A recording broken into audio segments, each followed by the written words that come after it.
Hello, everyone. Welcome back.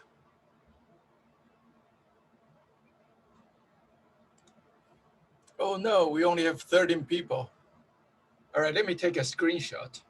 I will remember you guys.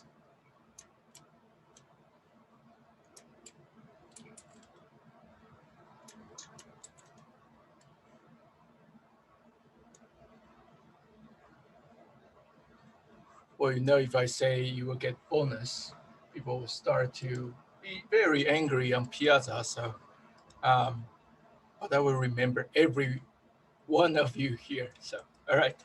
Um, Let me pull all the slides.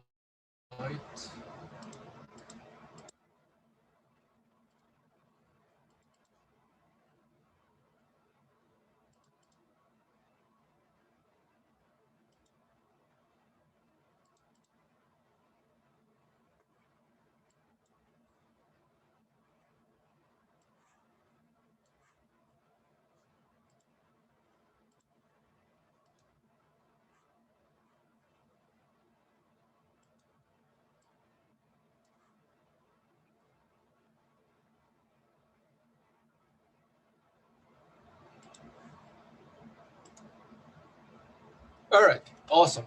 Today we are going to finish, we are going to conclude our mining large graph lecture. And I hope you still remember everything we said on Monday and last week. AGM is not the, well, if you're not familiar with MLE, this is a little bit difficult to understand. So, okay, let's see, where's my, oh.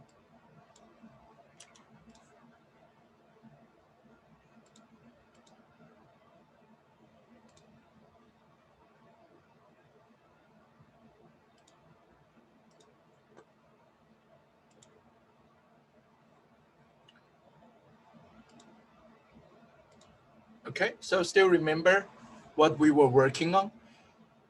This probability is the probability that there is a link between these two nodes, U and V. And we can derive this based on our definition. Well, this is our definition. This is our definition of the strength, right? Membership strength, and this is for membership strength U, node U. This is for node V. And we can take this entire thing and we say this is the probability of whether or not there is a link between U and V. So why is this important? Before we continue, just remind you, you first have a model. The model has some parameters that you want to set, right? So one of the parameter could be community settings, right? The number of community and their membership. Second, you have your graph.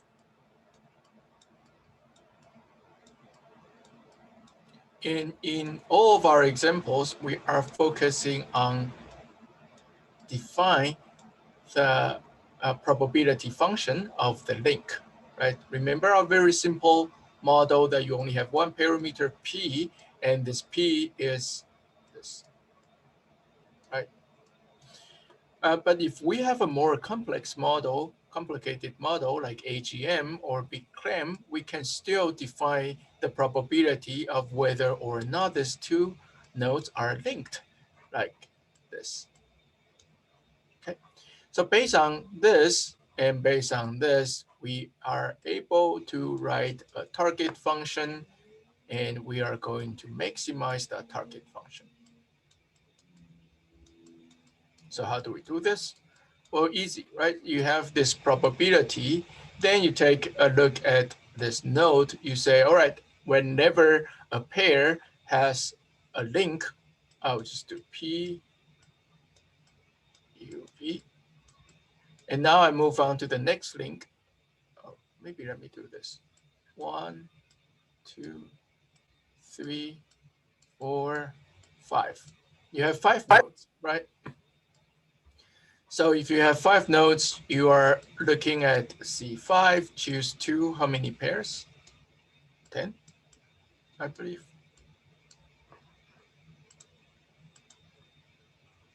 I was hoping someone would correct me. But... Okay, 10 pairs. And when you start to write the target function, what you want to do is you start from 1, 2, right? So 1, 2 has a link. So it's P1, 2. And how do we derive P1, 2? Based on this definition, right? And then we go to P13. Okay, 1, 3 do not have a link. So it's 1 minus P13 and so on. Link is independent. So this is the marginalized probability. You just multiply each of them. And the entire term here, the entire function is the probability that given this model, you will see this graph. Okay. Now our goal is to find a way to find the parameters, to identify the parameters here so that this probability is the maximum. And if you look at our definition of the probability here, the 2 parameters that we do not, we need to test is FU and FV. So these are the membership parameters. In other words, we would be able to use MLE to find the membership parameters so that the entire function would have the highest probability to generate this graph. Okay, so that's what we talked about last time. So if this looks good to you, remember we talk about this. Your F, the membership strength, is actually a matrix. In the matrix, each row is a node, each column represents a community, and each cell represents the membership strength for a node to a specific community. And we say that you have to set this membership, you have to set the number of communities beforehand using some heuristics. All right, so here's how you do it. And this is our target function, right? Remember, just like what I showed you on the last slide. For every pair of nodes, if there is a link, you use this probability. If there is no link, you use 1 minus this probability. And this probability definition is what we talked about at the beginning, is the membership strength. So if our goal is to be able to maximize this function, many times in data science, machine learning, or statistics as well, you will take log likelihood. What that means, you take a log on this function, and then you find the parameters that will be able to maximize this logged function. And that same set of parameter will be able to maximize the original function. Okay. So that's why many times we take the logarithm of the likelihood, we call it log likelihood, and it becomes this. And our goal now becomes find F, the membership strength, that will be able to maximize this. And at the same time, it will maximize this. So what is your log F? Your log F is your, well, you just take this and you do a log, you rearrange all the terms, and you have this. So think about why are we taking log here? Well, one thing that's very nice about the definition of the membership and the probability of whether or not there is a link between 2 nodes here is you have a natural number here, right? And this is e to the power of minus f u dot product fv's transpose. If you take a log, that means you can remove this term. So let's say if you look at here, what would be this term taking a log? This term. First, multiplication becomes summation, right? Because you're doing the log. Then you have 1 minus. Once you take the log, this becomes 0. You take the minus sign out, so it's here. Then you are taking log of this PUV. So what is log PUV? Oh, that's here, right? And this is 0. You have this term. You have 2 minus, cancel each other. So this is the remaining term. You can do the same here. Right, so this one just didn't write it out. This one already take the log. So let's look at your log function again here. So once you have the log function, we can start to find FU or an FV that will be able to maximize the log function. And in this case, we are using a method called gradient ascent. So this is called gradient ascent. Sometimes people use gradient descent as well, but the idea is like this. So let's say this is your target function that you want to optimize. And in our case, this is our log function, log f. And so here it's always talk about FU because you're only focused on one row at a time. FU, you have this function, right? And if our goal is to find the maximum or minimum, we will be able to start somewhere. Let's say you start here. For each step, you take the gradient, first derivative, and the gradient will give you the slope in the direction of the original function. Then you just follow the direction. You say, all right, if it's going down, let's not go down, let's go up. And let's go up, and eventually you're going to reach some local maximum. And if your starting point is good, very often you can reach the global maximum, but there is no guarantee. Okay, so this is gradient ascent. And if you want to find global minimum, you can do gradient descent. All right, so how do we do this? You take the log function and you generate the first derivative. I hope you all still remember how to do your calculus FU, right? Take the derivative, partial derivative on FU. So this terms becomes FV, right? Because you don't have FU anymore. And you don't need transpose because you don't multiply anything. First derivative means you take this term, move it to here, and you take this the same term, do the number, and take the first derivative there, and you take the first derivative there, you look at here, you have an FU.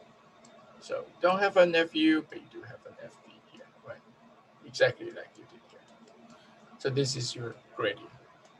If you don't know how to do this, you might want to look at your calculus textbook or some online examples on how to generate the first derivative for a log function.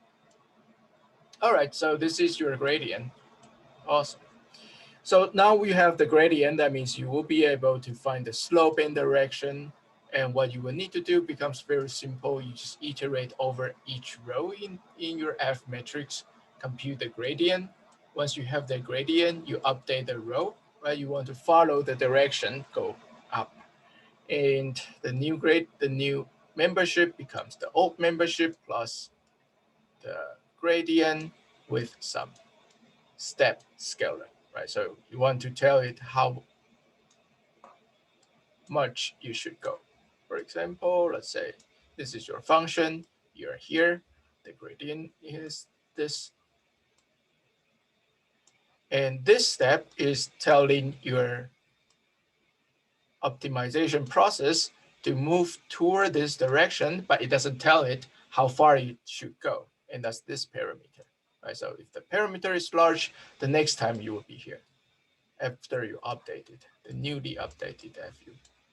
If the parameter is small, you're probably somewhere here, closer to your original point. So using a large number here helps you to reach your destination, in this case, global maximum, quicker. However, you are risking you might be somewhere here, right? So let's say you might be somewhere here, you're gradient like this, and you have a really big step. You say, all right, jump. Then the next time you're here, because you have a really large step number, then you are going to miss your global maximum.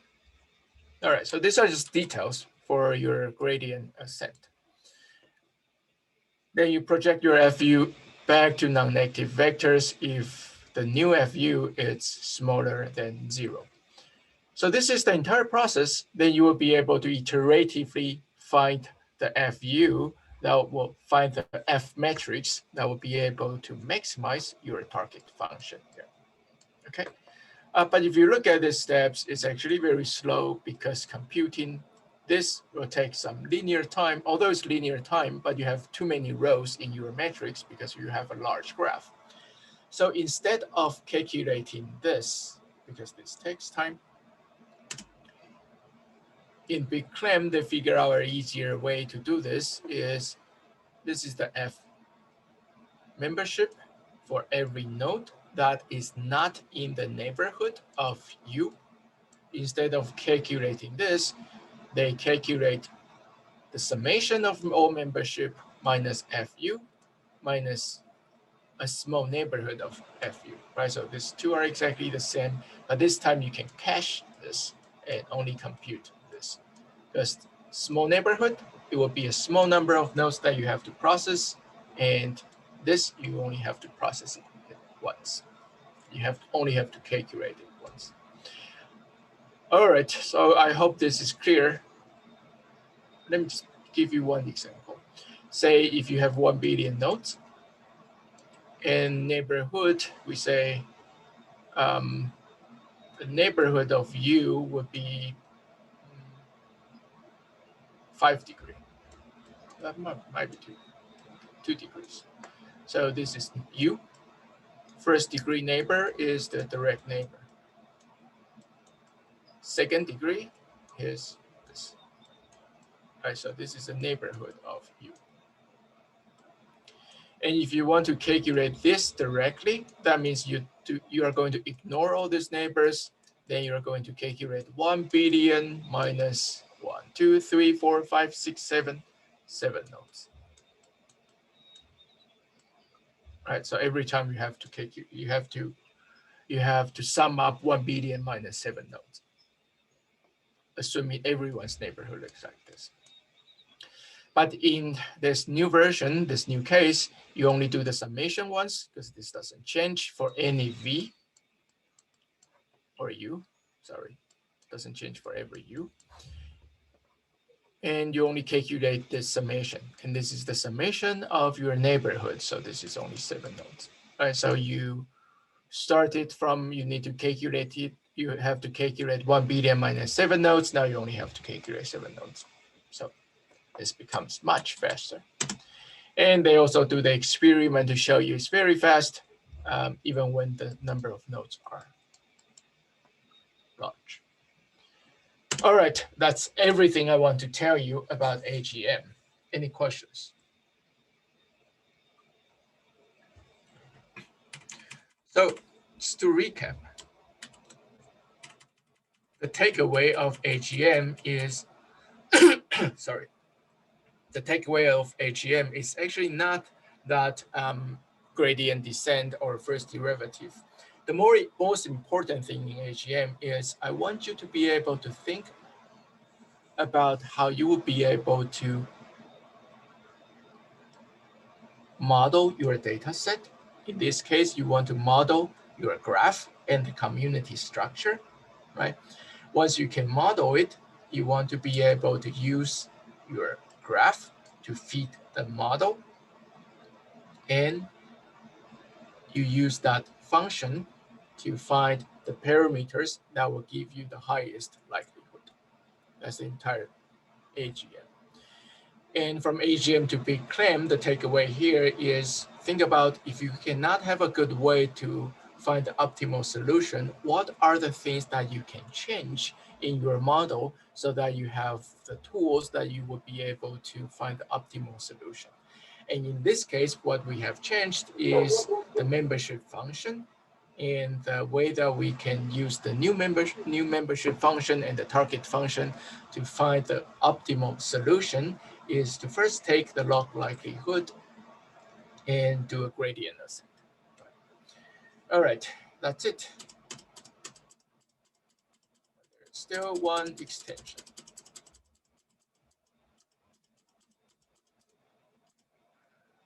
So far we talk about indirected graph, but you can actually extend BigClam to directed graph. So undirected graph looks like this. If you have directed graph, each link can have a direction. It doesn't have to have two directions, but can have a direction. So the extension of directed graph is we can make the community membership edges directed. That means we are going to have two types of memberships. One is outgoing memberships, the other one is incoming membership. So outgoing membership will be the node that sends edge out, and the incoming will be the nodes receiving edges. Right? Pretty straightforward, and it will look like this. If we look at the adjacency matrix, it looks like this. So now our goal is to be able to still identify these overlapping communities in the directed graph. So how do we do that? Very simple. If you understand AGM, you will understand this.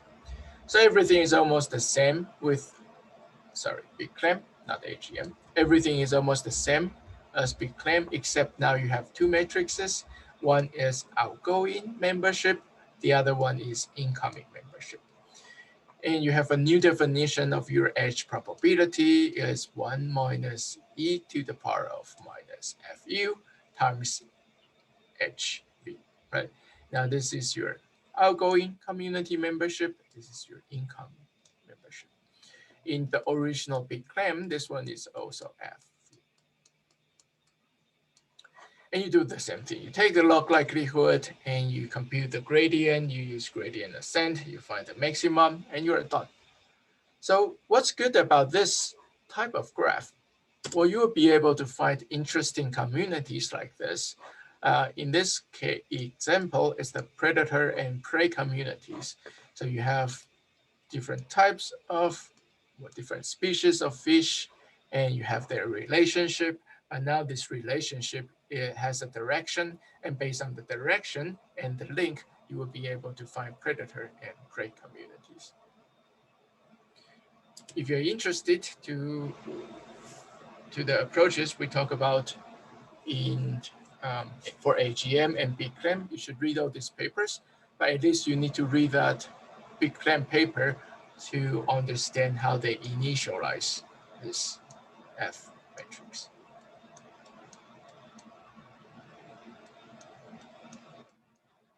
Initialization is important because remember when we talk about this log likelihood function, we say we're using gradient ascent, right? And you want to find a global maximum here. This is your goal. You want to start somewhere here. That's your initialization. If your initialization gives you a very bad guess, you probably would end up here. And you do gradient ascent, you go up, up, up, up, up, and you are going to land here. And this is not your global optimum. Because once you reach this point, your gradients start to change direction and you will stop moving. The optimization process will stop moving and you got stuck. So read the paper and understand how they compute or initialize this F matrix. It will be in your quizzes and the exam. All right, thank you everybody. Now we are done with your graph. We are going to move to the next topic, clustering. Let me upload the slides first.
All right.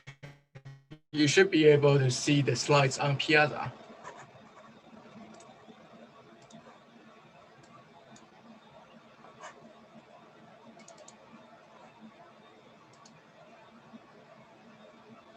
Okay, so clustering is a very common topic in data mining and also in machine learning. It's a very popular topic and it's very, very useful. So in this lecture, we are going to talk about two basic clustering algorithms, and then we are going to talk about one clustering algorithm that would be able to handle large data set. So let's start. So clustering, given a cloud of data points, we want to be able to understand the structure, right? So still remember, what does it mean by a data point? Let me see if I can use my whiteboard.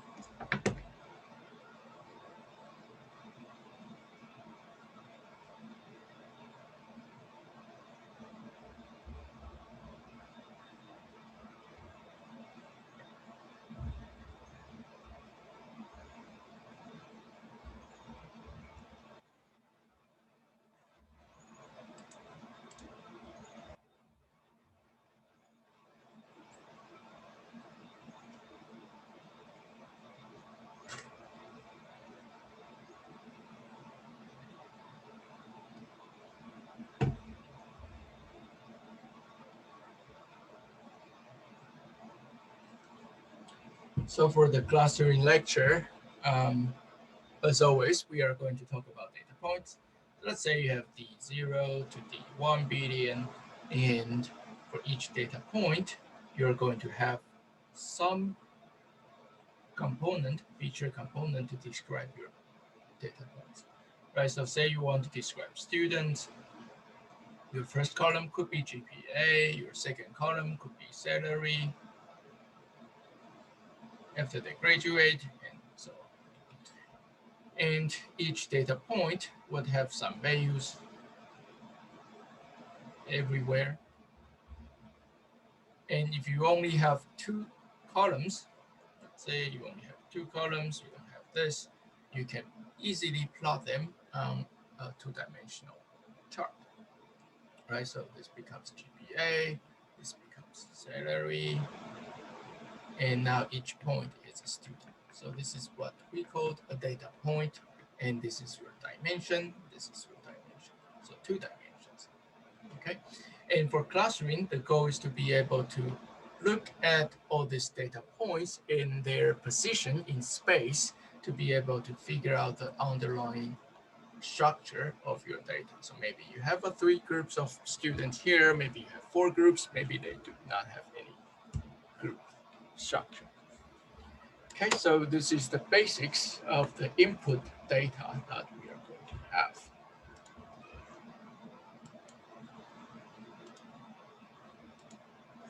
So given a cloud of data points, we want to understand the structure. And this is not supervised learning like in some of the machine learning case, we do not have any labels that we can use. The only thing that we know is their position, the data point's position on this two-dimensional space in this case, right? So you can say maybe we have a cluster here, we have another cluster here. Formally, the problem of clustering is given a set of points, these are the data points, with some notion of distance between points. So we need to be able to define distance, right?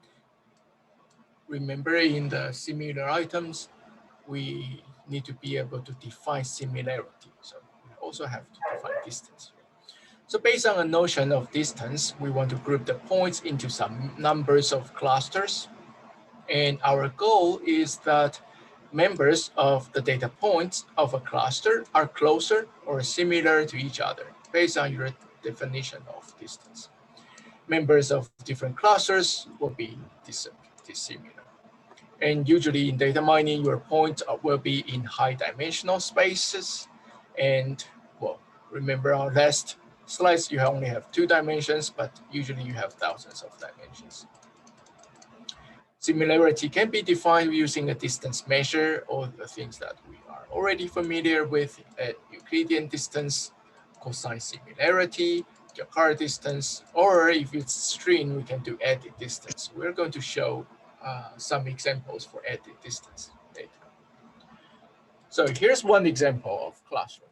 Given all these data points, a clustering algorithm would be able to identify clusters like this, and also outliers. So this is an outlier, this is an outlier, because if you add these 2 data points into any of the clusters, say if you add it to here, this cluster becomes bigger but less compact.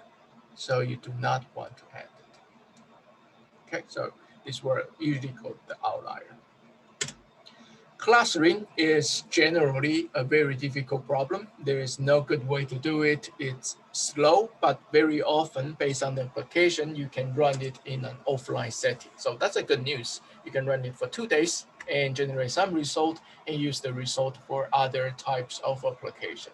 For example, recommendation systems, right? You can run clustering and cluster all the items and or all the users into smaller clusters. Then when the new item comes, new user comes, you want to make a recommendation, you just look at similar users or similar items within a cluster. Then you have smaller numbers of users or items that you have to deal with. So why is it hard? Why is clustering hard? Well, clustering in 2 dimensions looks easy. Small amount of data looks easy. But many applications would involve not only 2, but tens or even 10,000 dimensions. And high dimensional space will look very different. So this is the curse of dimensionality. In high dimensional space, almost all pairs of points are at about the same distance. It's usually high dimensional space, we're talking about hundreds. If you have hundreds of dimensions, you have to be careful. And in this high dimensional space, they will be all, every pair would have similar distance. So why is that? Well, if we look at Euclidean distance,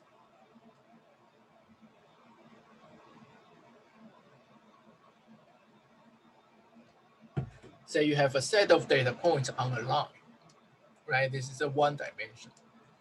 The distance AB is smaller than the distance between AC, right? This is very easily to observe. However, if you add 1 more dimension, you can see that AB now similar to AC and also BC. So why is that? Well, it's very simple. If you only have 1 dimension, when you're calculating the distance, you are only use the information from 1 dimension, right? If you're having 1 more dimension, now when you are calculating the distance, you are going to use the information here and here. So the probability that this new information will add something to your distance measure so that all distance will look similar will be a little bit higher, right? 2 dimension compared to 1 dimension. And when you start to have hundreds of dimensions, let's say 200, the probability will be even higher, right? If you only need 1 dimension to give you a large distance, then every pair of nodes or every pairs of data points will have very large distance. Not only Euclidean distance has this issue, cosine similarity also have this issue as well. So if you look at here, we know that the cosine similarity between A and B is small compared to the cosine similarity between AC. But if you add 1 more dimension, your B got pushed toward that direction, and very often the angle will become 90 degree and cosine similarity will become 0. This is about higher dimension, so not necessarily saying you add 1 more dimension, this will happen. But if you have 200 dimension, it's likely that the angle will become 90 degrees and cosine similarity will become 0. So the curse of dimensionality tells us that if you have a high dimensional data set, your data points will have similar distance between each other. So you cannot really use Euclidean distance. Almost all pairs of points are equally far away from one another. And your data vector will become orthogonal, so you cannot use your cosine function. Almost any two vectors are orthogonal.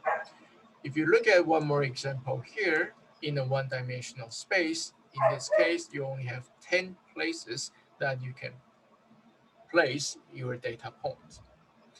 If you start to add one more dimension, now you have 100 space. So the probability that two pairs of points will have the same distance will be high. If you add one more space, now you have 1,000 places that you can put your data points. Then the probability that any two pairs of points would have the same distance or similarity will be even higher than 2 dimensions, right? And think about if you have hundreds of dimensions. You can read this. They have very interesting explanation of this curse of dimensionality. So why do we usually have high dimensional data set? This is one example for your recommendation system. So that intuitively, we can divide music into categories and customer would prefer some category, right? If you remember your recommendation system lecture, I hope you do because you are working on your assignment 3 and we do release your project description yesterday. That's also for the recommendation system. All right, so music divided into categories. Your customer would prefer a few categories. This is your content-based recommendation system, right? If you manually identify the categories. However, if you don't want to use content-based recommendation system, we can actually represent a CD, a music CD, by a set of customer who has purchased the CD, right? So in the space would look like this: CD 0 to CD 1,000,000, and this is your customer 0 to customer 1,000,000. And if customer 0 has purchased CD 0, it will have a 0. If customer purchased 1. If customer 1 has not purchased CD 0, you have a 0 and so on, right? So this is representing a CD by a set of customers who purchased the CD. And what would be the dimension of your CDs? Anybody?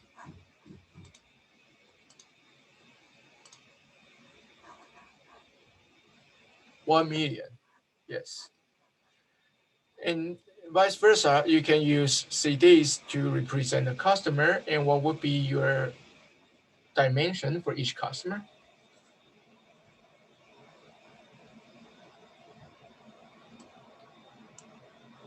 $1 million as well, right? So obviously you have a high dimensional space for both CD and your customers. And we say similar CDs would have similar sets of customers and vice versa, right? This is our CF-based approach. So if we look at the space of all CDs, this will be the space with one dimension for each customer. Like you guys just answered, 1 million customers. The value in the dimension may be 1 or a 0. A CD would be a point in this space, x1 to xk, and in our example, k is 1 million. And if you're running Amazon, the dimension is tens of millions, right? Really large customer base and really large collections of CDs. And the task would be to find clusters of similar CDs or find clusters of similar customers. And that's your clustering task. So as with CDs, we have a choice when we think about documents, a set of words or shingles. when we look at all these data points, if we want to model them, or if we want to represent each data point as vectors, then you know that you can use cosine similarity. If you want to represent them as a set, you can use Jaccard similarity. If you want to represent them as points, you can use Euclidean distance, right? So these are very often, this is based on your application. You look at your metrics, you look at all your data points, you think about what would be the best similarity measurement that you can use, and you test it with some small sample data set. Just in case you don't remember, this is your Jaccard distance. The Jaccard similarity between two sets is the intersection divided by the union. In the Euclidean space, you are looking at the shortest straight line distance between 2 points. For cosine distance, you're looking at the angle between two vectors, right? We said for a recommendation system, you better use cosine distance or Pearson correlation than Euclidean distance, right? Remember this hiking and skiing example. So for cosine distance, you have a small cosine distance. If you have a small angle, you have a large cosine distance. If you have a large angle. So today we're going to talk about two types of clustering method. But in general, there are two types. The first one is the hierarchical approach. The second one is point assignment. For hierarchical approach, I believe you are familiar with this dendrogram. I remember we did this in our modularity and Goering-Newman approach. You can generate this hierarchical structure, and you cut somewhere, you start to have communities. So hierarchical clustering has similar idea. You can also do bottom up or top down. So bottom up means initially each point is a cluster. Then you repeatedly combine the two nearest clusters into one. And eventually you're going to have one cluster. Right? You start from here. You're going to have one cluster. Top-down approach, you start with one cluster here, and you recursively split this cluster into smaller clusters, and then eventually you're going to have each node as a cluster. We are going to talk about hierarchical clustering, the bottom-up approach today. The second type of clustering approach is point assignment. In this point assignment approach, you should know k-means. We're going to discuss k-means today. So in the point assignment approach, you maintain a set of clusters, or you start by saying, I have 3 clusters, and these are my 3 clusters. And you assign points to the nearest cluster, and you adjust your cluster setting, then you're done. So we're also going to talk about k-means today. All right, hierarchical clustering. Before this, let's take a 10 minutes break, come back at 7 p.m. If you have any questions, feel free to leave it in the chat. I will answer them when I come back.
Hello, I'm back.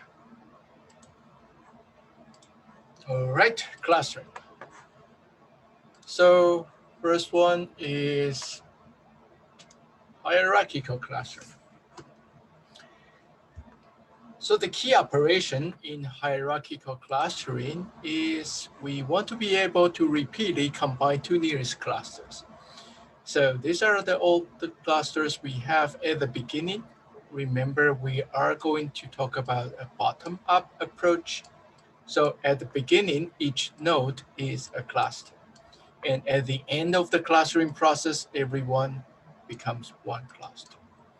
So we're going to iteratively do this, okay? And three important questions that we want to be able to answer before we start is, first, how do you represent a cluster of more than 1 point? I remember when you start, each cluster is 1 point, and once you start to identify clusters, one cluster can have multiple points. So how do you represent that multiple points? The second question is, how do you determine the nearest or the distance between two clusters, right? Because at the beginning, you have two clusters, each of them is one data point, so you can easily measure their distance.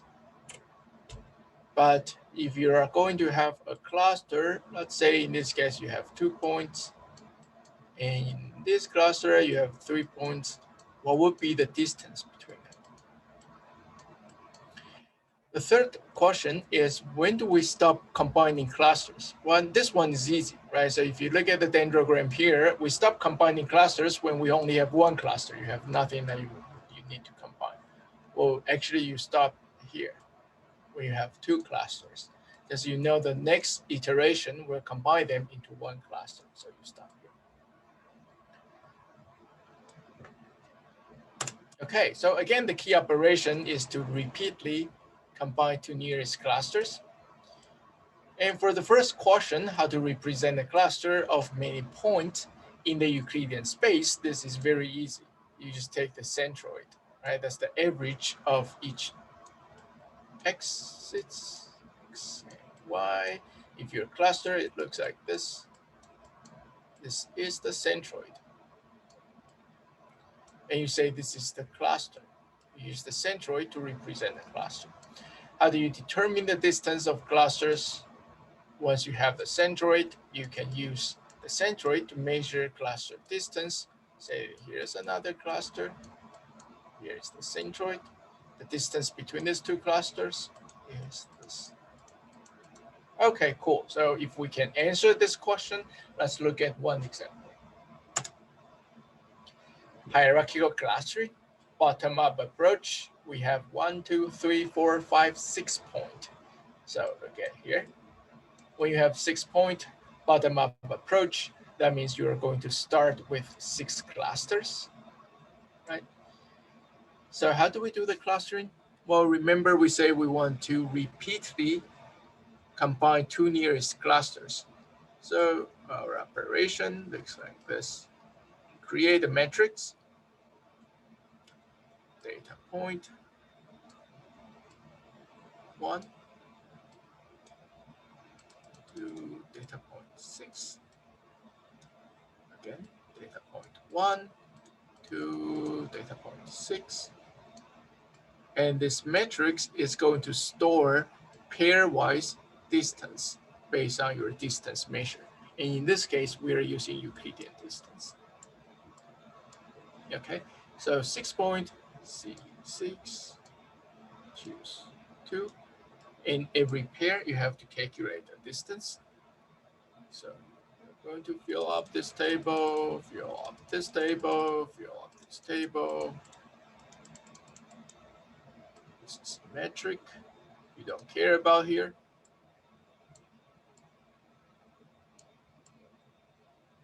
Because the diagonal will be 0, but everywhere else will be the distance. You mainly care about this part, right? Or this part, they're the same. Once you have this matrix, you will be able to scan the matrix and find the shortest distance. And let's say, given all these data points, you identify this. You say this 2 point has the shortest distance. So if you look at your dendrogram, you identify your first cluster that has more than 1 point. So that's pretty cool. Now you have 1, 2, 3, 4, 5 clusters. Okay, nice. So what do you do next? Well, you have to represent this cluster, right? So you take the centroid of the cluster, you have a new value. But what's important is if you look at here, let's say this is 0.1, 0.2, 0.3, 0.4, 0.5, 0.6. Now in this table, we want to, let me just write all the points. D2, D3, D4, D5, and D6. So you need, in this, when you have a cluster, you need to update this pairwise distance table, right? And when you have this new cluster, you don't want data point number 2 or cluster number 2 and cluster number 3 anymore. So you can remove this 2.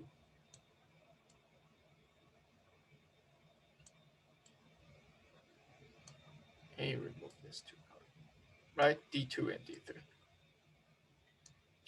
But then you have to add one more cluster. In this cluster is D, let's just call it D1, D2, 3. This is a cluster that contains data point 2 and data point 3. And based on this D2, 3's location, 1.5, 1.5, you can start to calculate the pairwise distance, right? So D2, 3 to D1, D2, 3 to D4, D2, 3 to D5, D2, 3 to D6. Okay, cool. So you update this table. Nice. What do you do next? Well, based on this table, you find the clusters that have the shortest distance, and now you identify 4 and 5. If you look at the dendrogram, now you have how many clusters? 1, 2, 3, and 4. Awesome. So you remove 4, you remove 5 in the table, right? Remove 4, you remove 5. Oh, we need to add D2, 3 here. Now you need to add one more cluster, which is this new cluster, D4, 5. And this cluster has a position at 4.5 and 0.5. Okay. And based on this 4.5 and 0.5, you can calculate the pairwise distance, then you are done. Then what do you do next? Scan the table again, find the shortest distance, and you say, okay, this is the shortest distance between data point 1 and, between the data point 1 or cluster 1 and your cluster, which cluster is this? Cluster 2, 3. Okay.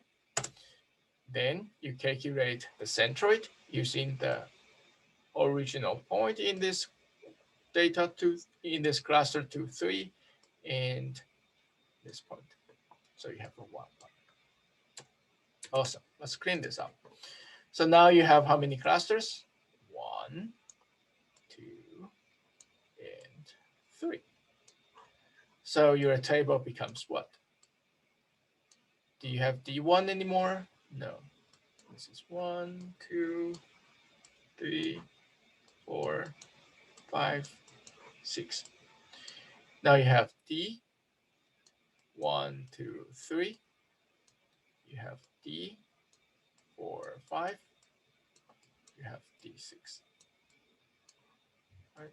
D1, 2, 3, D4, 5, and D6. Ignore the diagonal, calculate the distance, find the 2 clusters with the shortest distance, that's here. Find the centroid. Now you have one more cluster here. Are we done yet?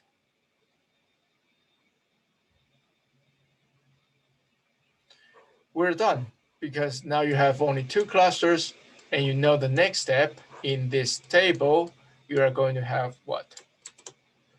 In this table, you are going to have two clusters. You are going to have D1, 2, 3. That's this one. You're going to have D4, 5, 6, right? And your goal is to find two clusters with the shortest distance. So since you only have two clusters, you're going to merge them into one cluster. So you are done at two clusters. So you have now a really nice hierarchical structure of your data. And depends on your application, because very often when you do clustering, you already have a target in mind. You know how many clusters you need to have. If you only want two clusters, you can cut it here. You say, all right, you have one type of user and the other type of user.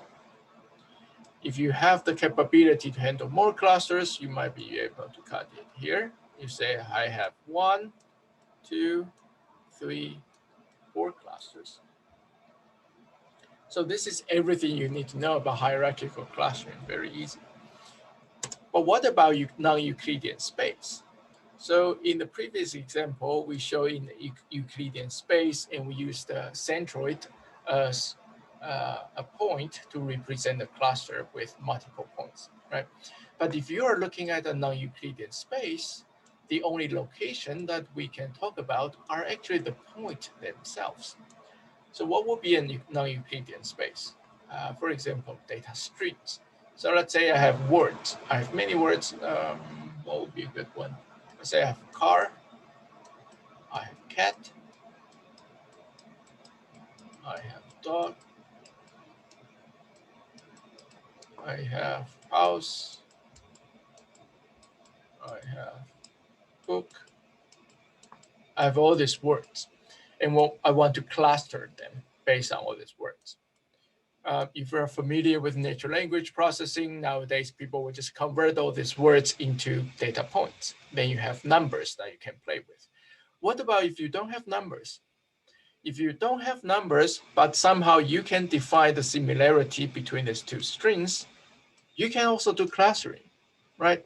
So you say, all right, based on my similarity measurement, cat and cars are more similar, dog and book are more similar, and I want to cluster them into one cluster. But then how do I represent the cluster? Now I cannot take the average anymore because this is not a Euclidean space. There's no average between any 2 points. And the only location we can talk about this cluster is car and cat, or dog and book for this cluster. So to represent a cluster of many points, what we can do is we can use a clustroid. So a clustroid in this case is a data point that is closest to all other data points in the same cluster.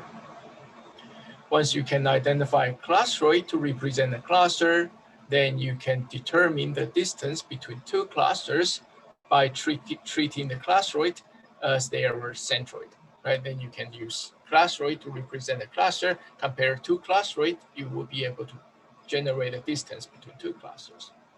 We're going to look at several examples. But first, how do we represent a cluster of many points in a non-Euclidean space? So clustroid will be the point that's closest to the other points. But you see this double quote here is just to tell you that there are many different ways to define closest. So possible meaning of closest, you can do smallest maximum distance to other point. If you look at this example, say you have 3 data points, and you can pick any of them as the clustroid based on your definition. For example, because you can calculate the pairwise distance, you can say, find me the point that has the smallest maximum distance to all other points. Or you can say the smallest average distance to all other points, or smallest sum of squares of distance to all other points. So sum of squares is sometimes very useful because it will penalize outliers, right? Because every distance you are going to do a square. If the distance is large, the square is even larger. So you want to penalize the large distance. And in this case, what you can do is something like this, right? You define a distance measurement between two data points, and you want to find the clastroid that is the data point having the minimum of the summation of the distance between all the data points in the clastroid, but the distance measurement has a square. So this is very similar to the RMSE idea that you want to penalize large numbers.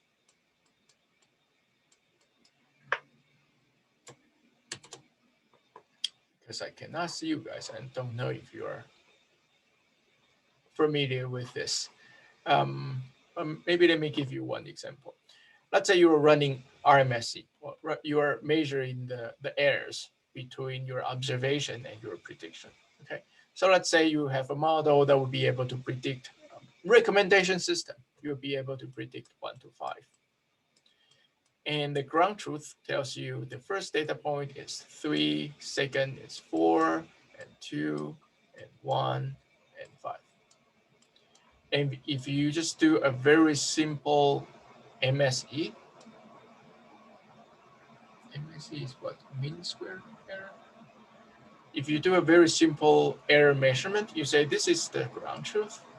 This is my prediction. My prediction is, say, 2, 3, 2, 5, 3. If you do an MSE, you are basically calculating the average errors, absolute errors, MAE. So you take 3 minus 1, you have 1, 4 and 3, you have a 1, 2 and 2, you have a 0, 1 and 5, you have a 4, 5 and 3, you have a 2, right? And you take the average of them. And you say, this is my error.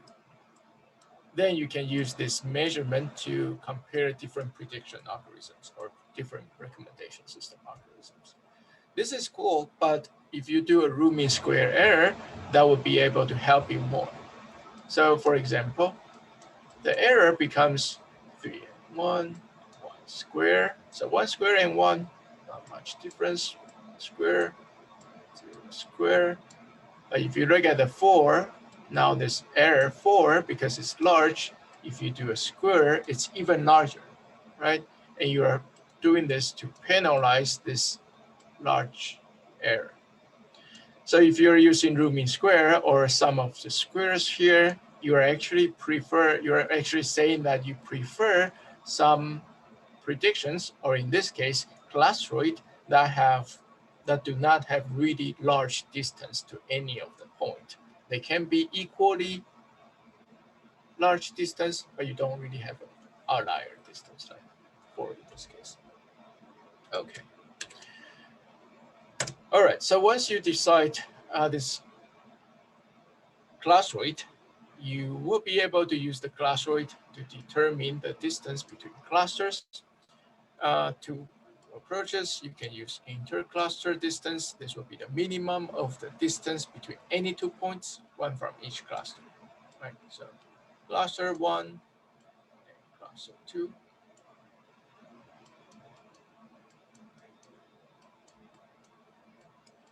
Oh, this is approach 2 and 3, sorry.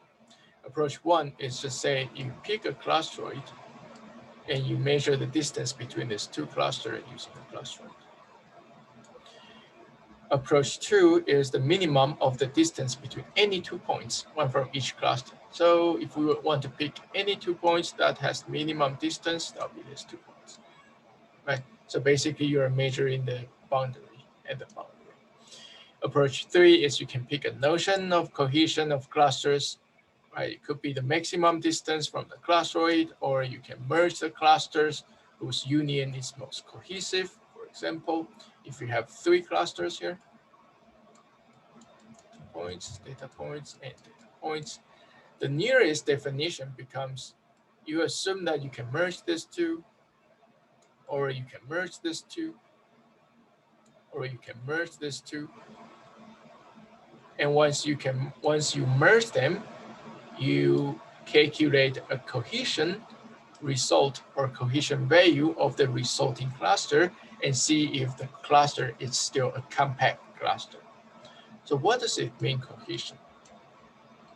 For example, you can use the diameters of the merged cluster.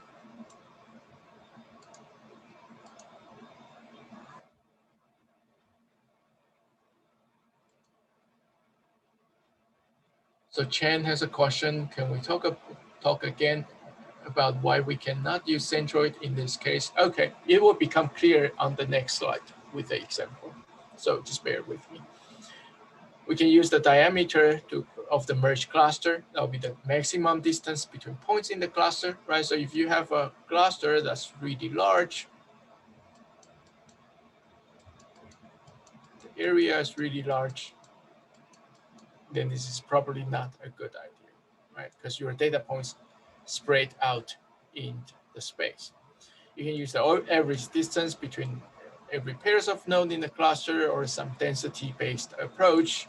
You take the diameter or average distance, divide them by the number of points in the cluster, see how dense your cluster is.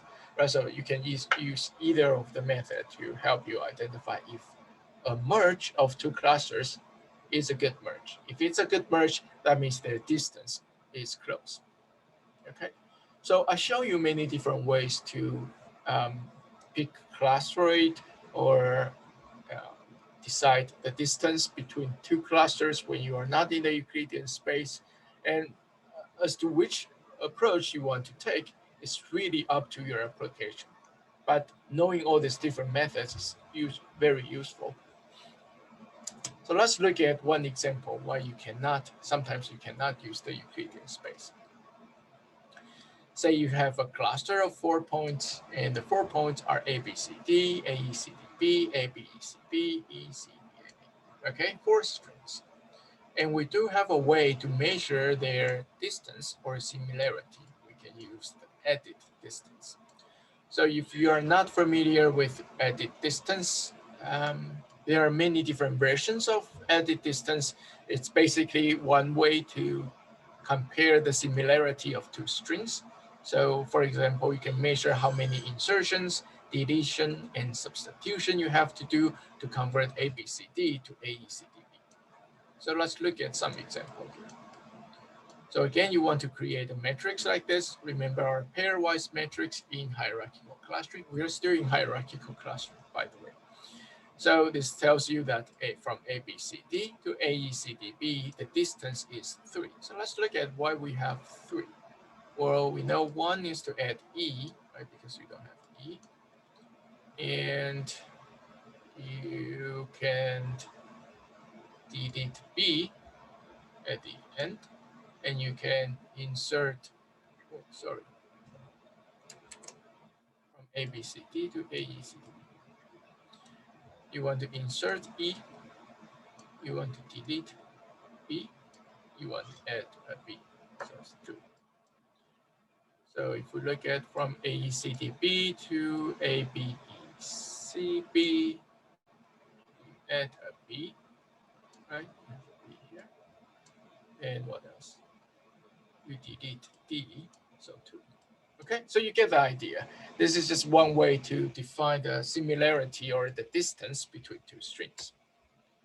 And in this case, once you decide this distance, let's say these are all in one cluster, would you be able to use the centroid? Would you be able to calculate a centroid? Well, you cannot, right? You cannot even plot this on a chart. Right, so if you put, let's say you two-dimensional chart, if you put ABCD here, where are you going to put AECDB? It's not in the Euclidean space, so we don't even know if this is 2-dimensional. So that's why we cannot use the centroid. I hope this is clear. All right, so we do have the edit distance between every pairs of data points. Now our goal is to choose a clusteroid. And we talk about different methods to choose clusteroid. So let's look at this. You have all the points here, and you are going to calculate sum of the distance to every other point, sum square, and max. Let's look at max, the easiest way. So what's the max distance from ABCD to any other point? So ABCD to any other point, 5. AECDB. So AECDB would be 3, 2, 2, so 3. ABECB, ABECB would be what? 4.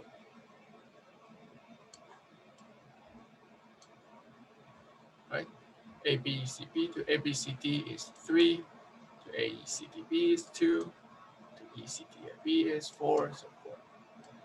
How about ECDAB? ECDAB to everyone is 5, 2, 4, so this is 5.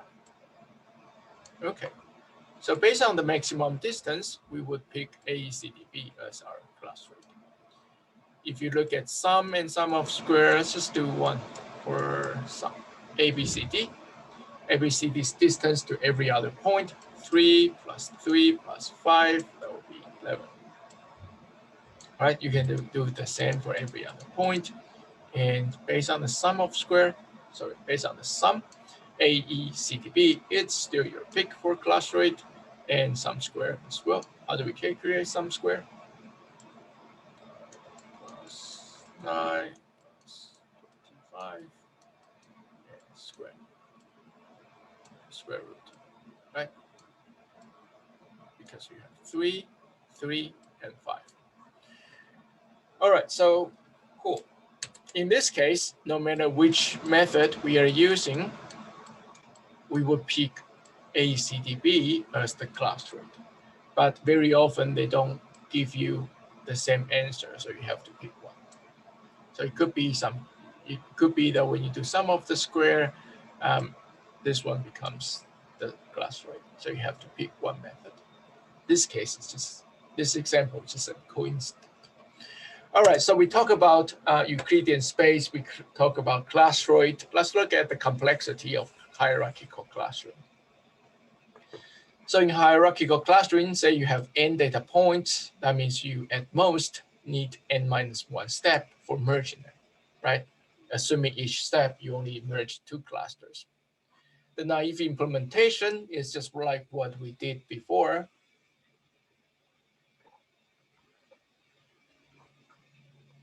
We store the pairwise cluster distance in a matrix, right? Remember this? Diagonal is 0, and you store all the pairwise distance in the matrix and figure out which pair of clusters has the shortest distance and merge them. So initially, to create that matrix, you need n squared, right? Because the size of the matrix is n squared. You have to big O n squared.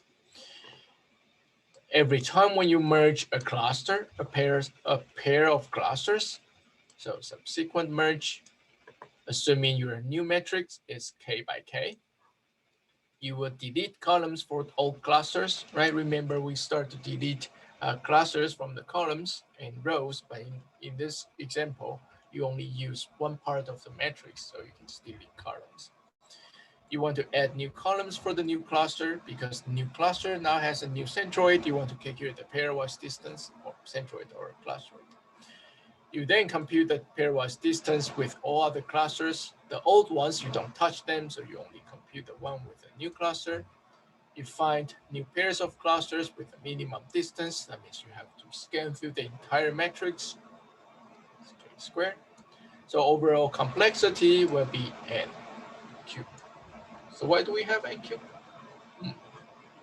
Originally you have this, right, n squared, and you have to do n steps or n minus 1 steps merge.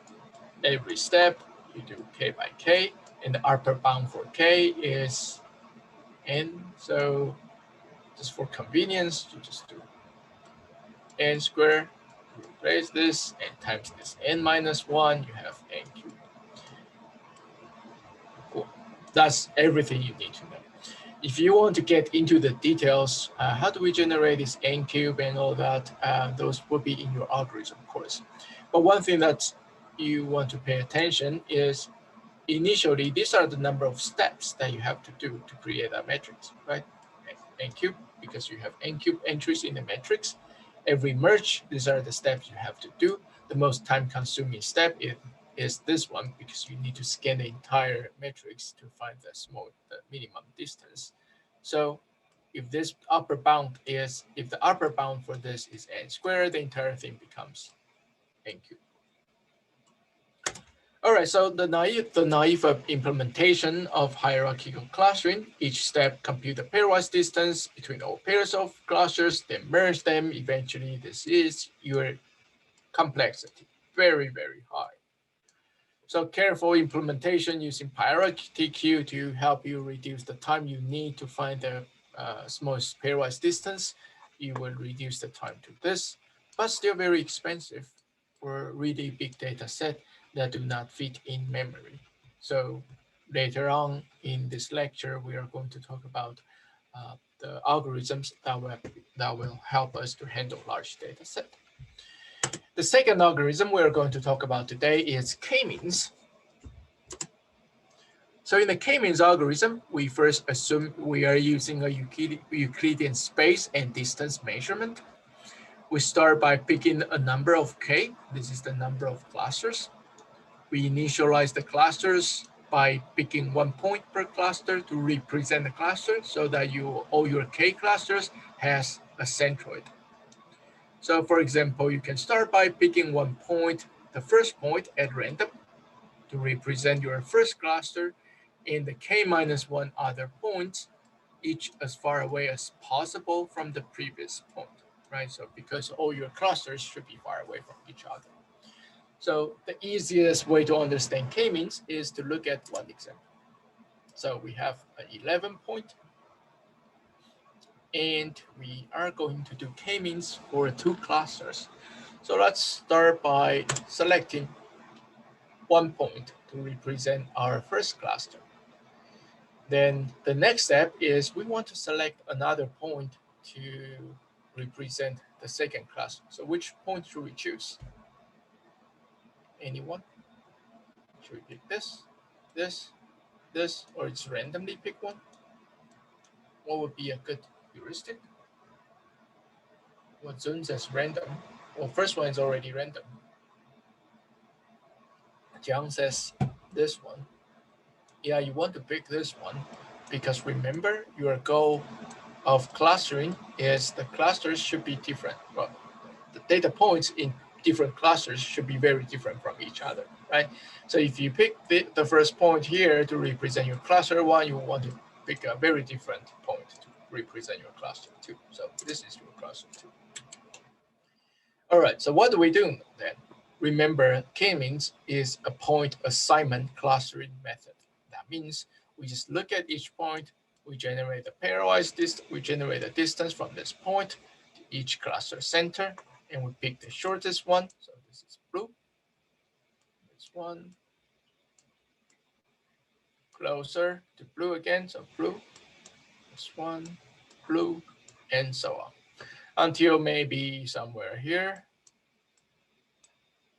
Oh, this probably is still blue, and this one start to become pink. So this belongs here, and this belongs here. Right, so assignment, you take every data point, you measure its distance to every clusters you have, and assign it to the closest cluster. So the result looks like this and this. Okay, cool. Are we done? Are we done?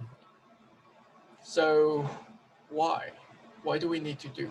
Why do we have to compute more? Can we just finish here? Well, one thing to note is, remember the data point you initially picked is the cluster centroid, right? Because every cluster has only 1 point. But now after your first iteration of point assignment, each cluster now have more than 1 point. So what would be your next step? You recompute the centroid. Thank you, Jen. Very nice. So you take all the data points within a cluster, you recompute the centroid, and awesome. Are we done?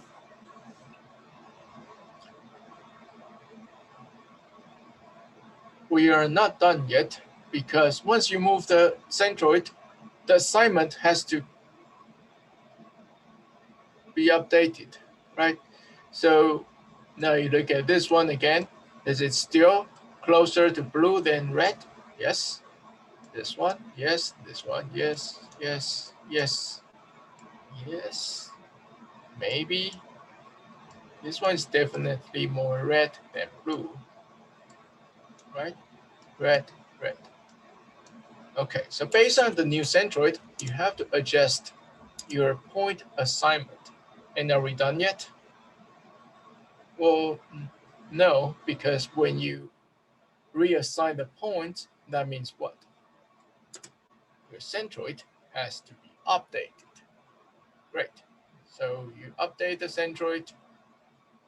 Once you update the centroid, you have to reassign the point again. So maybe this one now becomes red. I think this one will be red again. So the new cluster will look like this. So when do you stop? So you stop when your point assignment does not change or your centroid does not change, right? So if your centroid doesn't change, your point assignment will not change. So, okay. All right. So here is the outline of the algorithm. For each data point, you just play the data point in the cluster whose current centroid is the nearest, right? Like we do for the assignment. If all points are assigned, you update the location of the centroid of the K clusters. You reassign because the centroid has changed. You want to reassign all the points to their closest centroid. You sometimes need to move points between clusters, and you have to repeat 2 and 3 until it converges. During the convergence, the points that do not move between clusters and your centroid will not change. Okay, but very often when people implement k-means, you will say the entire process will stop when your centroid does not change much, right? Using a very small threshold. Because if you want to keep your centroid at exactly the same location, sometimes it's very difficult when you have really large data set, high dimension, and you might have numeric issues. For example, the centroid location between each iteration, the difference can be very, very small. So you don't want them to be exactly the same to stop. You want to say, all right, if they change only a little bit, I want them to stop. So some questions for k-means. How do we select the k? Very often you know the k, but if you don't know the k, you can try different k's to look at the changes in the average distance to the centroid from every point in a cluster as your k increases. So for example, if you look at this chart, x-axis is the number of clusters, which is the k, and y-axis is the average distance to the centroid. At the beginning, you only have k equal to 1 cluster, so it's everywhere. The average distance to the centroid will be large, right? You didn't really do any clustering, you only have 1 cluster. And when you start to assign clusters, points to clusters, let's say k equal to 2, this number start to decrease, decrease, decrease, and at the right k, you are going to have the elbow point. This means the average falls rapidly until the right k, then it will not change much. Let's look at one example. Say these are the data points you want to perform. K-means if you only have a few k's, many long distance from data points in a cluster to the centroid, right? Like this. When you have the right k, the distance to the centroid from each data point in a cluster to the centroid would be rather short. When you start to have more clusters or larger k, there's a little improvement in the average distance because you're going to have this, this, this, and that improvement is not large. So that's the line somewhere after the K. Yeah. Okay, and you can pick the right K. I think the Spark ML has implementations for k-means and hierarchical clustering, and because the nature of the algorithm, you can parallelize many things. It runs pretty fast.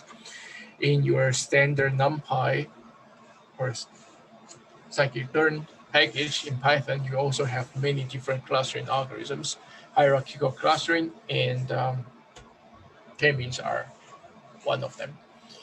These are very useful algorithms to build a recommendation system, to do any data exploration, analysis, um, even clicking steps. So, all right, so that's all I want to tell you about k-means. And next time when I see you, we are going to talk about the BFR algorithm. This is an extension to the k-means algorithm to handle large data set. That's it for today. Any questions?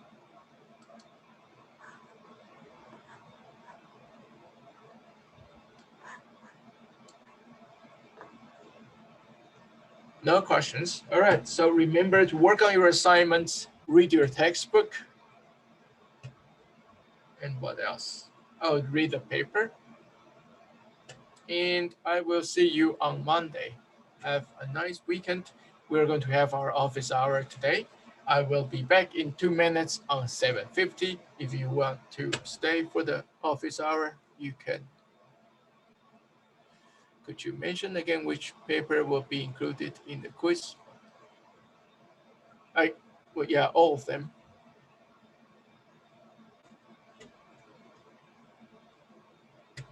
All right. Thank you, everybody. If you want to stay, if you want to come to my office hour, come back in 1 minute.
All right.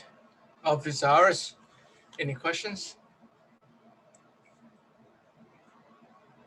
Hello, Professor. Can you hear me? Hello, everyone. Can you hear me? Hello? No questions. Can you hear me? Professor? You guys just forget to log out your Zoom.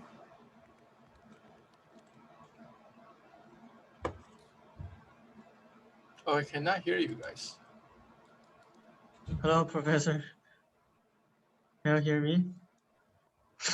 Yeah, I don't think he can hear Give me you. 1 second. Okay, okay. No, I cannot hear anybody. Can you Yes, guys hear me? Christina. Yeah, I can hear you.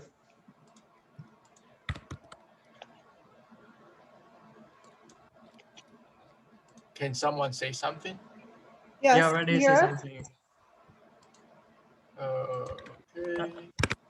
Can you guys say something again? Hello? Yeah. All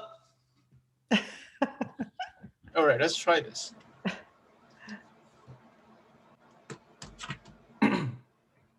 Hello? All right, I should be able to hear you now. Can you Can you hear hear me, us? Professor? Yeah. Okay, got it. I think there's something problem with your earphone. Okay, I thought you guys just stay and didn't want to talk. No. Okay.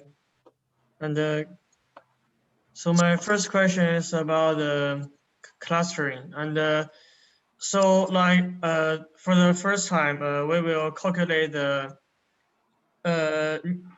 mean point, the central point from like those two blue ones. And what about the next step? Do we calculate from this point to the center or the center for the all 3 points? When you calculate the centroid, you use all data points in the cluster. Oh, okay. So so how to calculate the mean point of the 3 points? Let's use some. Well, 1 plus 2 plus 0 divided by 3, that would be 1, right? 2 Oh, plus okay. 1 plus 0 divided by 3, that would be 1. Okay, got it.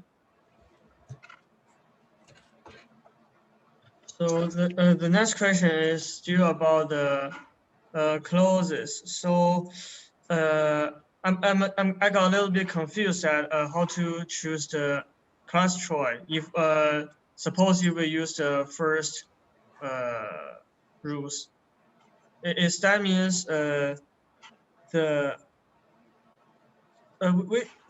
so how to find the smallest maximum distance to other points? Could you give us an example?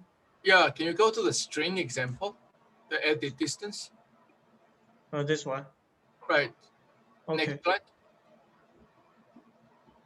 Right, so this is the example, right? So you take every point, Mm-hmm.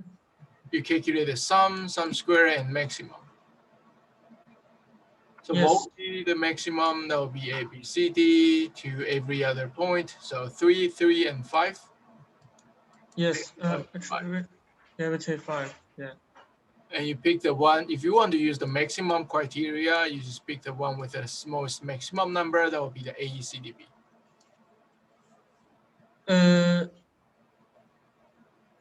So Professor, can I stop you for a second? Sure. Why there are 4 points on the right table and there are only 3 on the left, like 3 by 3, but they... Oh, this is just a compact matrix. So you have 1, 2, 3, and 4.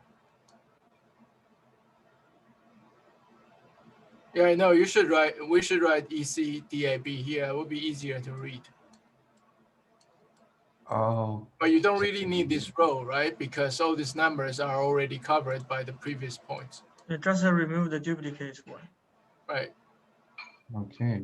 I see.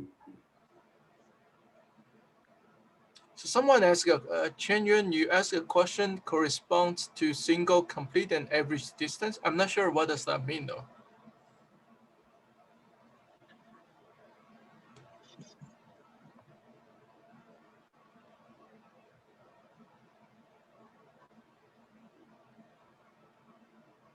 Oh, okay.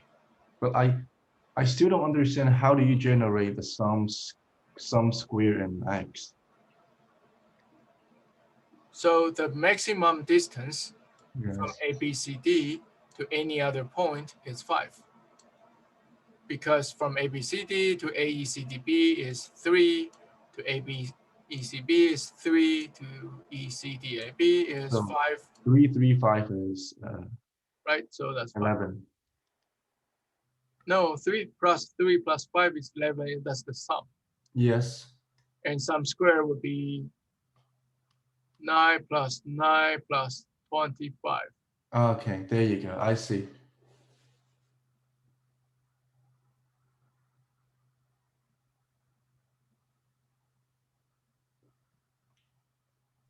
So after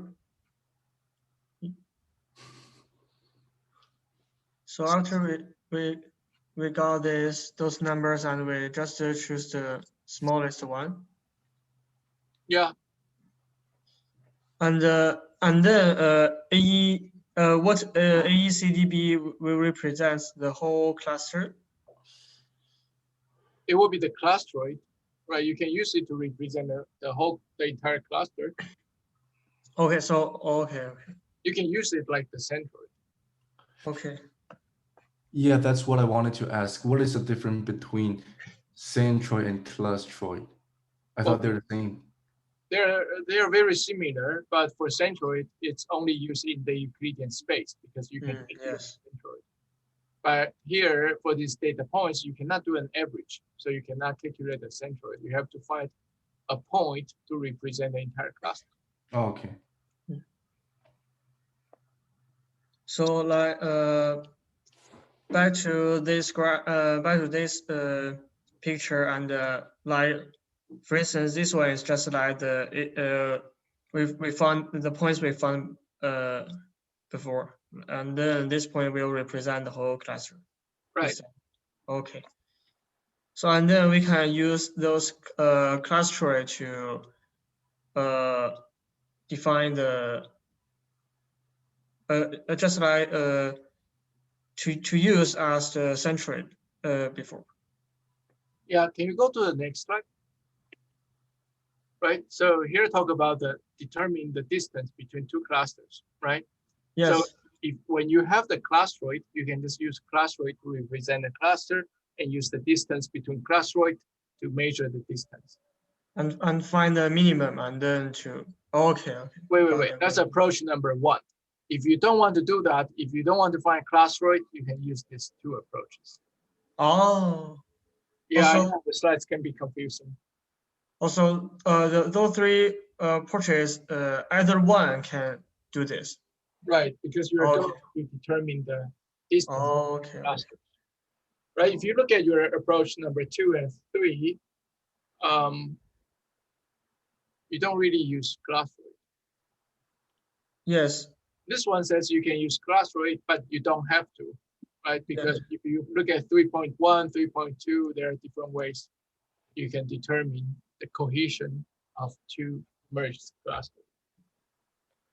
Okay, I see. Thanks. Sure. Any more questions? Hi, Professor. Yes. Can you hear me? Okay. I have a question on edit distance.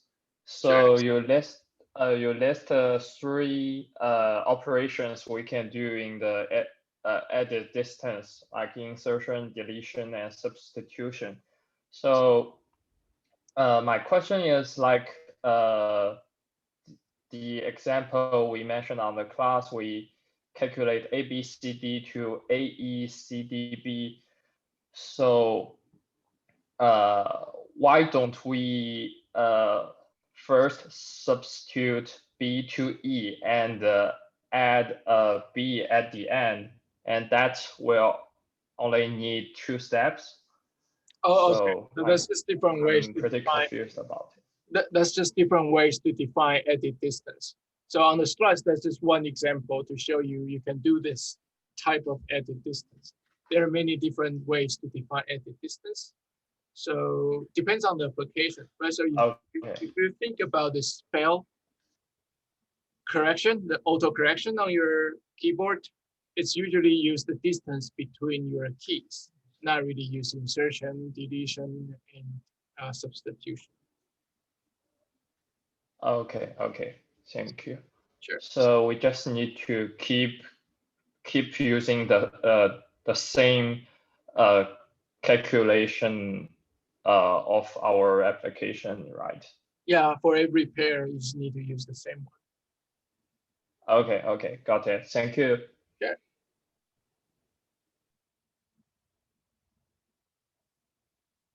Any more questions?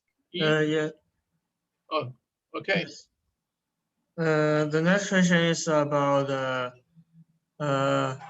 Gervin-Newman algorithm. So, like in assignment 4, we need to implement this one, and I just looked at the whole algorithms, and I thought that it was a little bit complicated. So,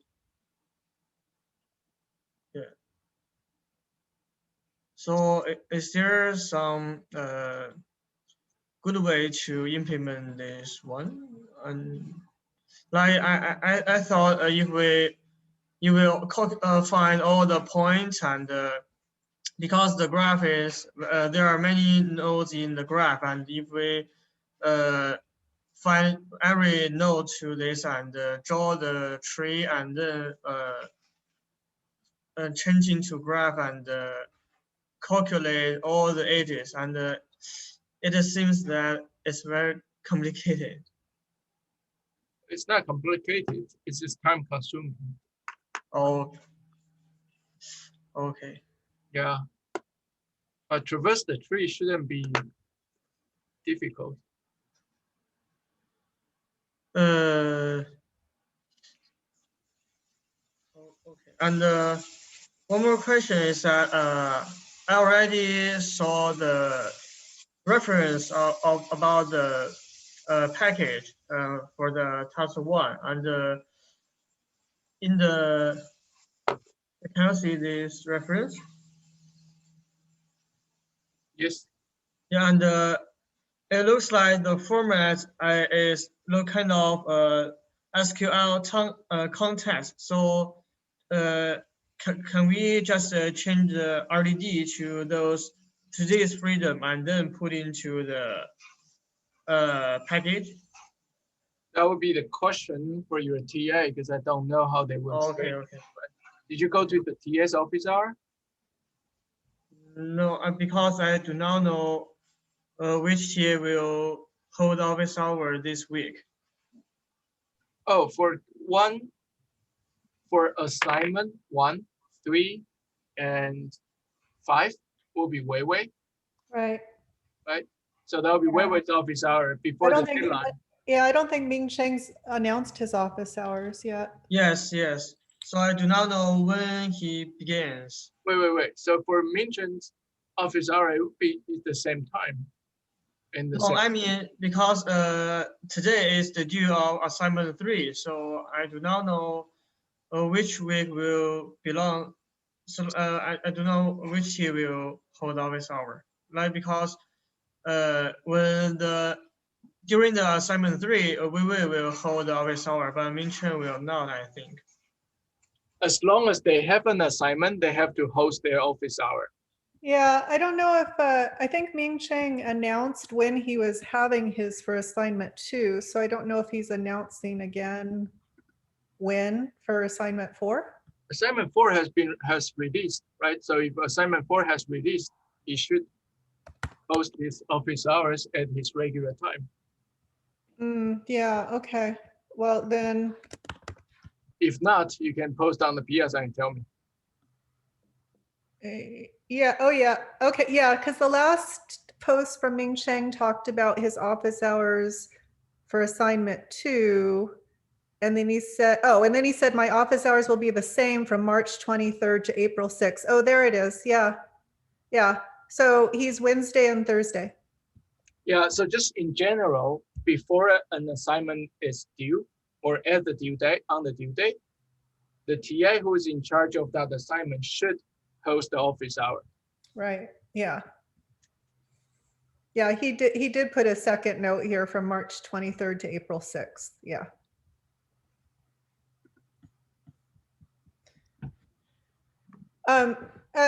Yao Yi, I'd like to go back. I'm on assignment 3 still, and I'd like to kind of talk about task 3 a bit, if that's okay.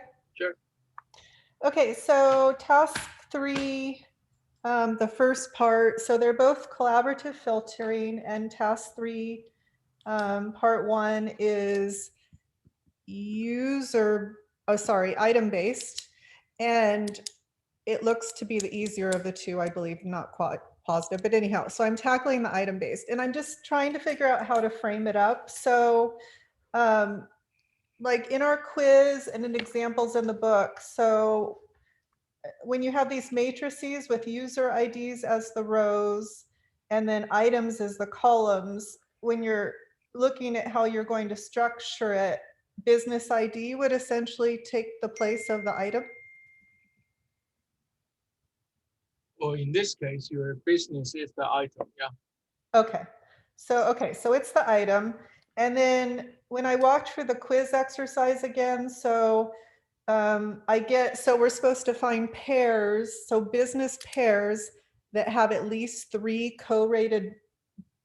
They said, the way they said it, at least 3 co-rated users, but I think they mean users that co-rated the businesses, right? It's just a little confusing how it's said, but.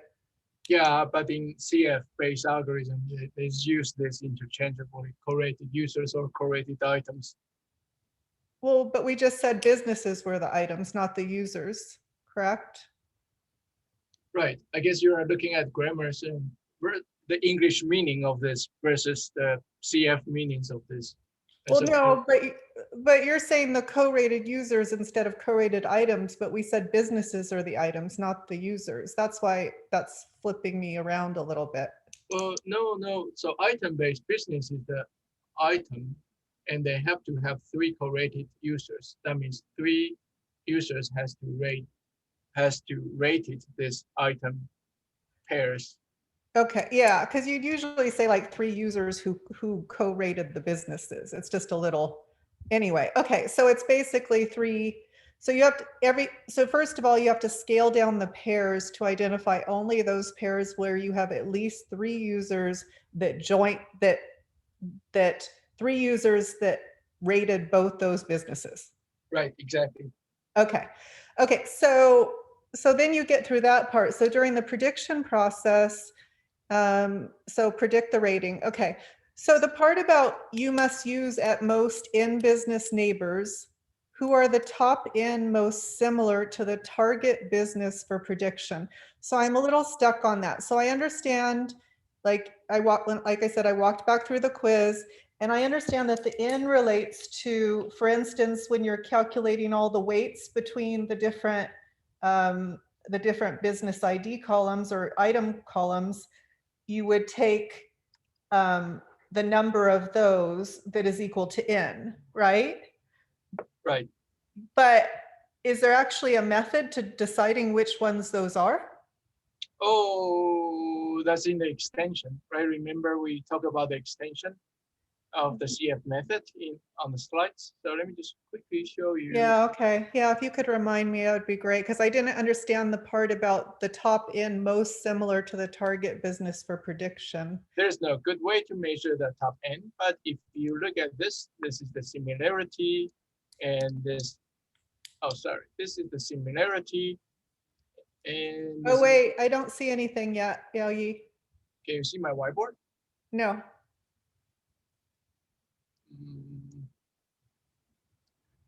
Now I see your picture. Can you see the screen? Yes. Okay, so let me do it here. So if you look at this is the similarity between the target business and all other businesses.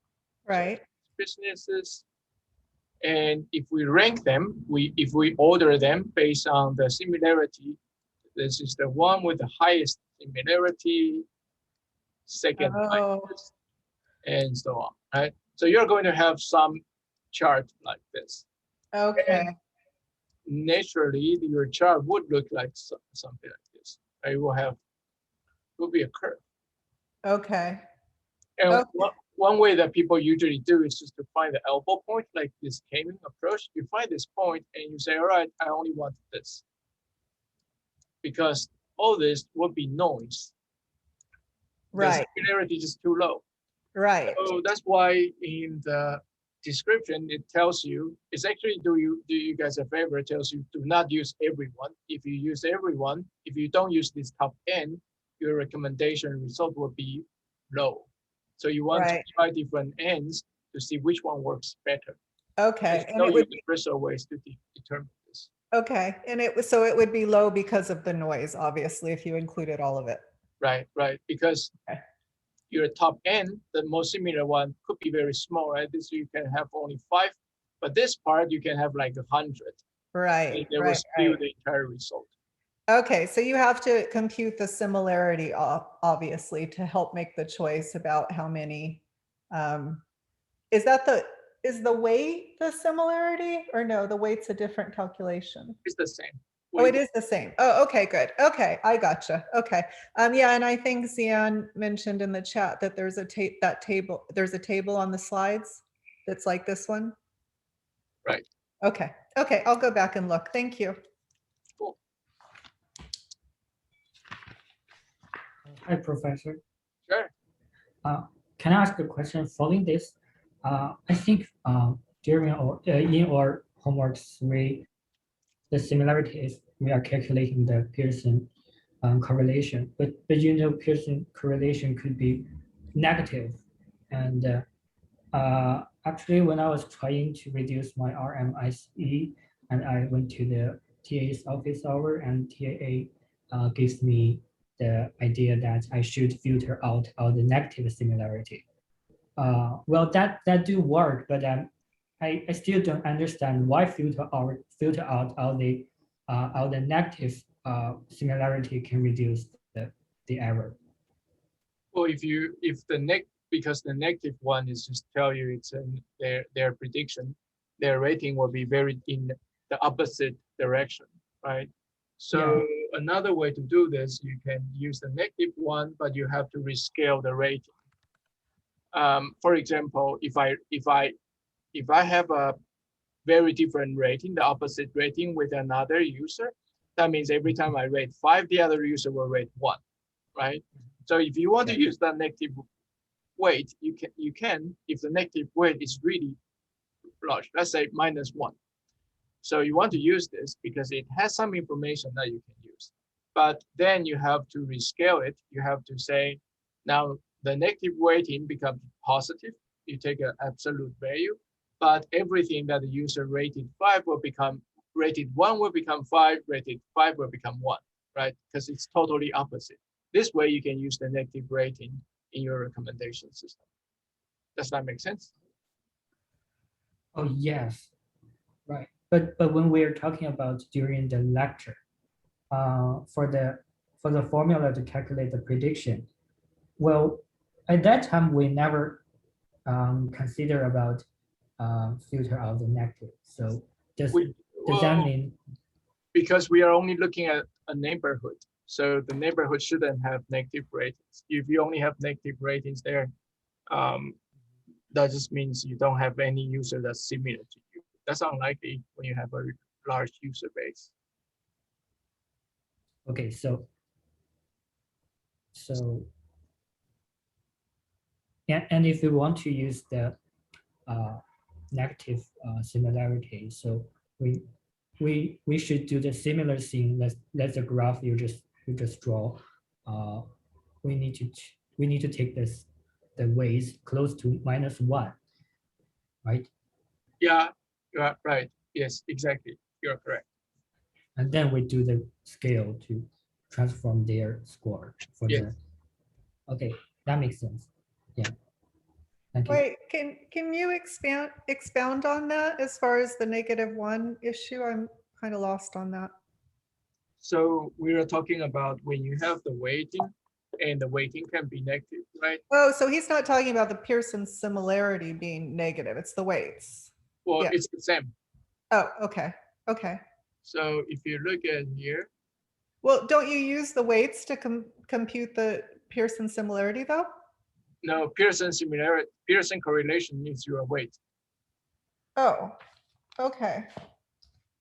Huh, okay. Yes, that's in your model. Right. So Okay. if we look at this chart again, you are going to rank like this, and here will be the negative weight, right? This will be the high similarity here. Similarity, oh, maybe negative, let's just do it. You have negative weight here. And if you choose a neighborhood, you usually will not include the negative weight. But if your negative weight is very, very strong, what you want to do is you want to take an absolute value of all the weight and recalculate this chart. So the minimum will be 0, and all the large negative weight will be in the neighborhood.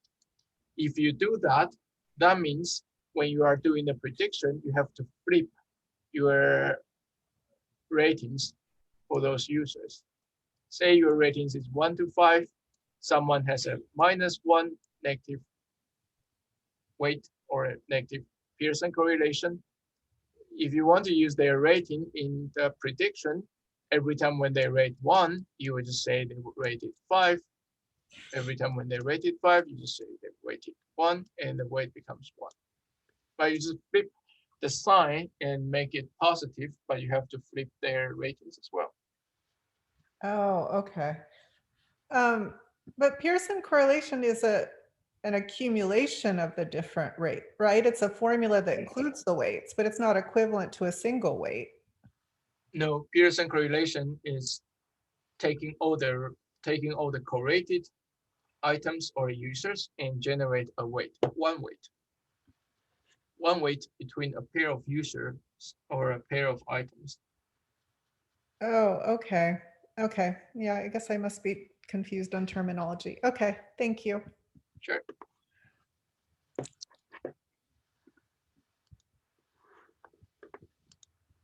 All right. Anybody else? Yes, Professor. I actually have a question in general in like how to improve the efficiency when writing code. I found out like maybe use either Pearson correlation or TF-IDF calculation as an example. I found out if I do it in one function, like the calculation process in one function, and then call that function in a map task, that would be really slow. So like, is it always faster if I break the computation steps into like different map tasks and then join them together at the end instead of like using one function? Yeah, you have to think about how your function works, right? So if your function accesses only one row at a time, and basically if you are doing this, you are telling your MapReduce to process one row at a time. But if your function can access more, require more data from that matrix, you should be able to write in a way that every time when it's processed one row, it will be also generating some intermediate result for other rows as well. I know this is a bit difficult to conceptualize. Let me think what would be a good way. So think about the matrix MapReduce for matrix calculation. When you do matrix calculation, you can do dot product for every. You can do that dot product to generate a result for every cell, right? But very often the dot product result for some intermediate cells, not intermediate cell, intermediate steps, can be used for other cells as well. So your goal to write MapReduce in Spark is to provide as much context as you can to Spark so that it knows what are the things that you want to do as a whole, then you will be able to optimize it for you. Oh, okay. So if you only tells it to do one single task at a time, it will be no different from writing a loop from top to bottom. Yeah. Okay, I get it. So like if I instead of, for example, just the TF-IDF, if I break the steps into, okay, first I calculate the max occurrence and then normalize it and then do IDF, all of this thing in different map task and then combine it at the end, it will be more efficient? Or if you do that in separate tasks and then combine them at the end, it will not be more efficient, right? Your goal is to do those in one step. So like writing everything together? Right, writing everything together, but it's very difficult to write everything together. But you have to think about, let's say in your TF-IDF, your goal is to find the frequency. And once you find the frequency, you want to use it. You want to use it to do, or you want to normalize it. You want to count how many documents that contain a certain word, right? So Yes. think about this, how many documents, think about IDF and TF. It's basically one calculation. In one calculation, you will be one scan of all documents, you will be able to generate these two numbers. So you don't want your Spark to have two separate processes to do this. Okay. Does that make sense? Yes, yes. But the reason why I'm asking this because like I'm currently using one function to calculate the TF-IDF and also for task read the Pearson correlation, but I found it really slow. Just for this one function, it takes like 900 seconds. So I'm just confused of how to improve it further. Oh, okay. Yeah, then that's probably your specific implementation. If you use one function, I think TF might be able to give you some trick to see if you can, because the key is you want to put everything in memory. You don't want to collect them. You don't want to let them has a chance to write it to the disk. So maybe you can go to TS office hour and show them the code and see if there is anything that they can tell you. Sure, thank you. Professor, I just have to go back to this topic again. So when I'm looking like at the TAs or the graders solutions, just for example, to the collaborative filtering.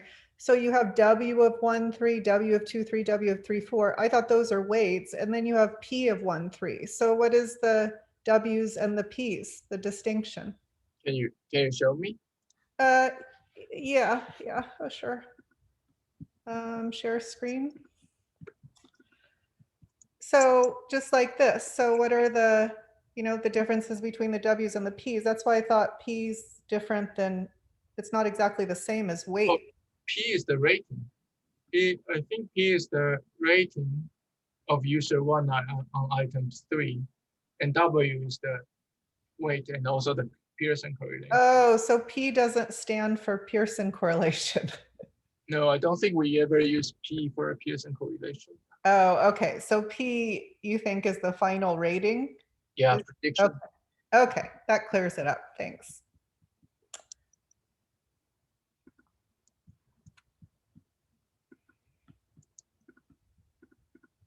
All right. Any more questions?